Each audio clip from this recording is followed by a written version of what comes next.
Matt puts up a good face when he is talking online, but when people meet him, and it took me two times, and he was out.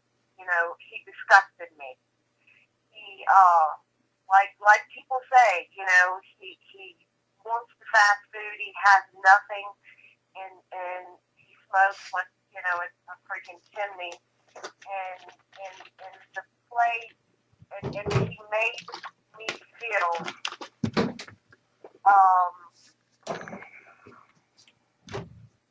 like he was stuck, and it was up to me to save him. And I only seen him two times, after he came to Louisiana, and it didn't take me long. He is a mooch, and he does it a lot better when he's talking his stuff online until people meet him. He didn't make me any promises. He couldn't make me any promises because I am an independent woman. I own my own home. I have 50-50 custody of my child.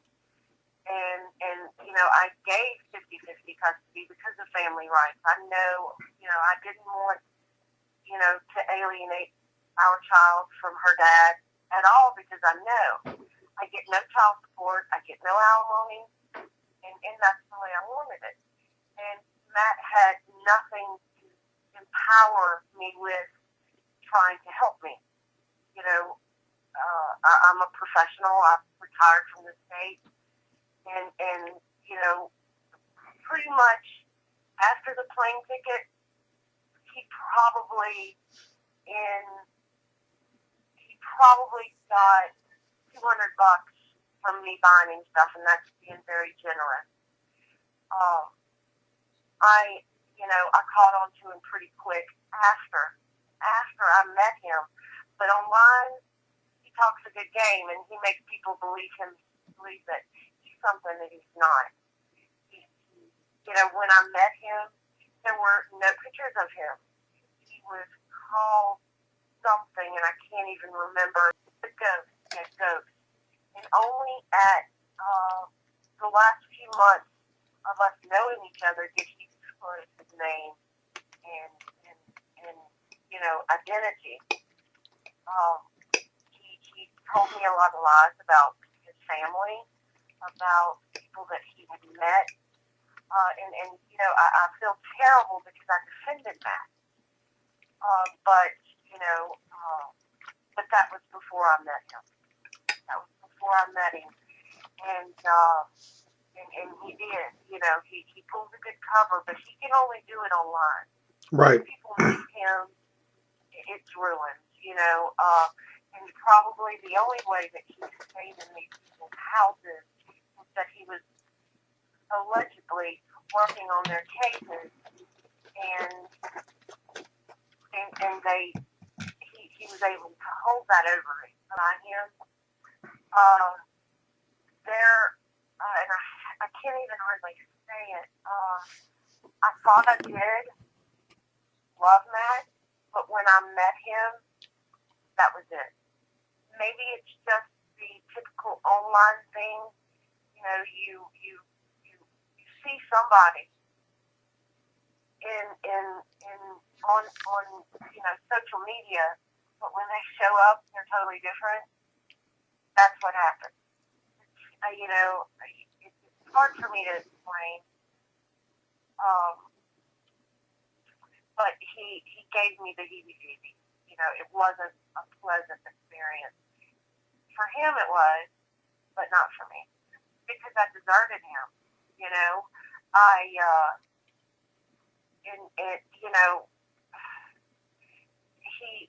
He is an unclean man.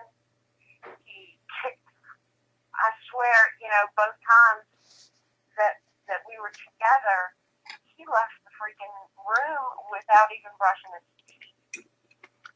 I know that's personal, and has no relevance, but it just goes to show how, I look back or even then, it disgusted me.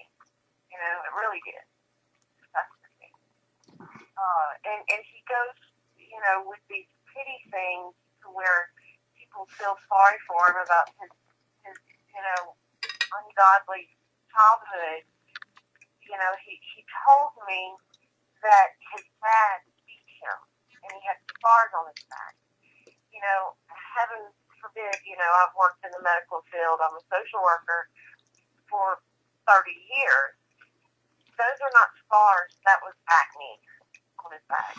Stupid, needless stuff that, that he does to make himself look better, but also take pity. I suspect I did have online one of his sisters as a friend. She was okay. She was pretty honest, or seemed to be, because she would talk openly about stuff going on in her life online. She was a little wild. She was a baby sister.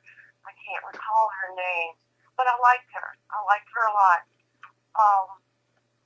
As for the other family, they pretty much have alienated Matt, and now I suspect that his family had reason to alienate him.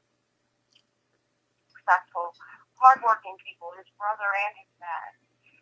So you look at this mooch of a son, and probably very manipulative and conniving in his family life as well. So, that probably, the story that he told me was probably totally misconstrued. And they're not misconstrued, but, led me to believe. Caitlin, I'm trying to think. No. Caitlin was home probably, she asked me to get him to leave. He really creeped her out. And I've forgotten about that, and she went back to her dad until he left. Until I could freaking pretty much get rid of him. I took him to the airport, back to the airport. He was flying up to see somebody, maybe Karen, and something happened with his ticket. Okay, and I don't know if it was legit. It could just be karma. Because everything around the guy is just kind of works out that way. It seems. Because I didn't want him to come back with me. I dropped him off at some girl's house that he had never met, but was had her children taken away. I left him there. We walked into the apartment, and they had no freaking furniture. It was just terrible shape. But they had actually, gotten kicked out or something. I don't know.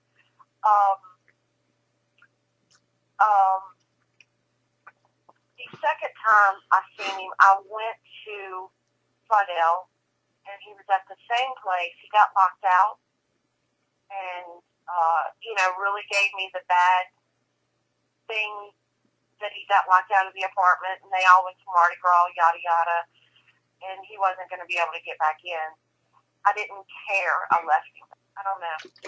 I didn't talk to him about it. I think after that, he ended up going to Mardi Gras with some strange man.